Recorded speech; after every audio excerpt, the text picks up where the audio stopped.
नुमाइंदे अतीक इस वक्त लाइव जुड़ चुके हैं।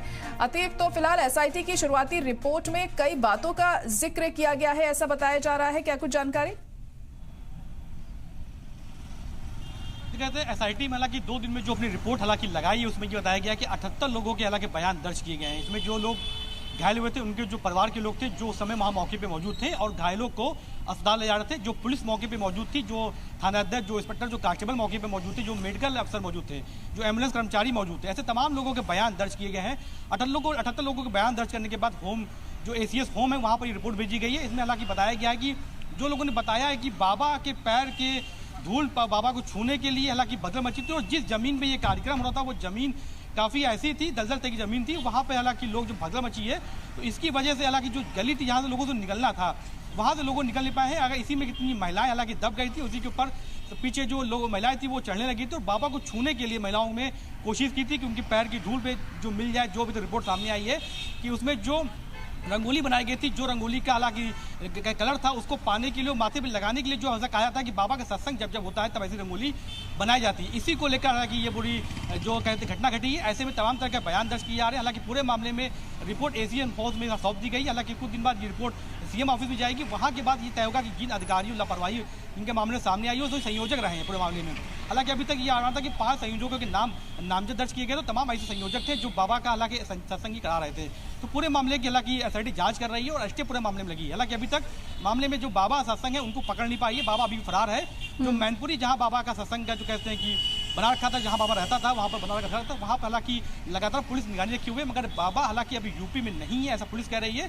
कहाँ चला गया है, नेपाल चला गया या यूपी के किसी अंदाज छुपा हुआ है, लगातार पुलिस दबीज दे रही है। जैसे वो पकड़ा जाएगा पुलिस पूरे मामले की प्रेस कॉन्फ्रेंस कर घटना की जानकारी देगी। जी अतिक, ये भी खबर सामने आ रही थी कि अपने मैनपुरी के आश्रम में क्या बाबा हो सकता है, ऐसी जराये के हवाले से खबर मिल रही थी, इसको लेकर अपडेट मिल पाई है क्या?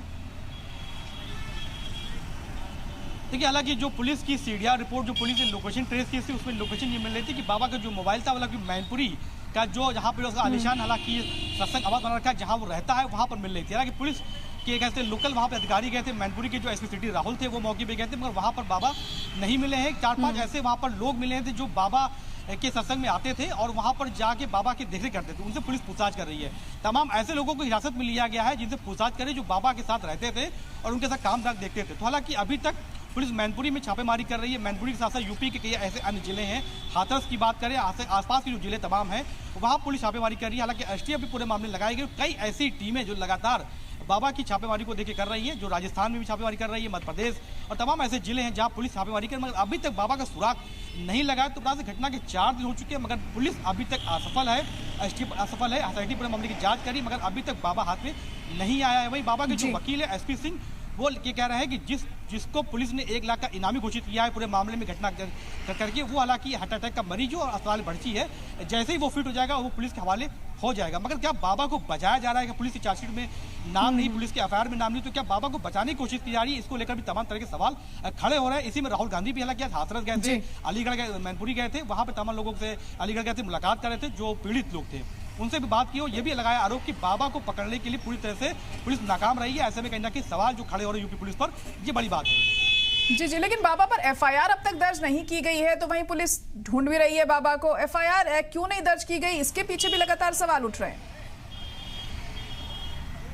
देखिए, बिल्कुल कहते हैं कि जिस दिन ये घटना घटी थी उसी की रात को 10:15 के मैनपुरी के हाथरस के एक थाने में एफआईआर दर्ज की थी, मगर उसमें 5 से 6 लोगों का आयोजक का नाम था, तमाम नाम अज्ञात में थे। मगर बाबा का जो नाम था वो अज्ञात दर्ज था, ना हालांकि नामजद था। तभी से सवाल खड़े हो रहे थे कि आखिर इतनी बड़ी घटना में जो मेन आरोपी जो सत्संग कर रहा था, जिसकी वजह से पूरी घटना हुई, जो वहाँ पे मौजूद था और जब वो चल के गया, जब वो भागा तो उसकी वजह लोग भागे, उसका नाम एफआईआर में क्यों नहीं? तभी तक हालांकि यूपी पुलिस ये कहा है कि जांच की जा रही है, जांच के बाद पूरे मामले में रिपोर्ट सौंपी जाएगी, तब माना जा रहा है कि उस तक बाबा का नाम एफआईआर में बढ़ाया जाए। और अभी तक ऐसा नहीं हुआ है, नाम नहीं बढ़ाया गया एफआईआर में, तो ये माना जा रहा है कि बाबा का नाम एफआईआर में नहीं। हालांकि पुलिस किस विभाग पे हालांकि जो बाबा की तलाश कर रही है, किस विभाग पर उसको पकड़ने की कोशिश कर रही है, क्योंकि जब नाम ही नहीं दर्ज है तो आरोपी कैसे बनाया जाएगा? इसीलिए को लेकर हालांकि लगातार सवाल खड़े हो रहे हैं।